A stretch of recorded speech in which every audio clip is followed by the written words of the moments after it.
Hello, this is Geoff Walker with In-Depth Studies. Today we're in the book of James, chapter 4, really verses 13 to 15. And James says this, "Now listen, you who say, today or tomorrow we will go to this or that city, spend a year there, carry on business, and make money. Why, you do not even know what will happen tomorrow. What is your life? You are a mist that appears for a little while and then vanishes.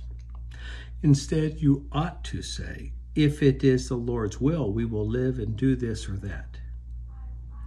Now, many times, at least in my experience, the use of the phrase, if it is the Lord's will, seems to some to be a bit of a cop-out. But it's not at all. Because when we are praying for something and planning on doing something, we make a decision that as long as we're not violating Scripture, we are in the will of God. But that is the moral will, that is Scripture, which tells us how we ought to live. But we don't know the sovereign will, because at the end of the day, this is what's going to happen.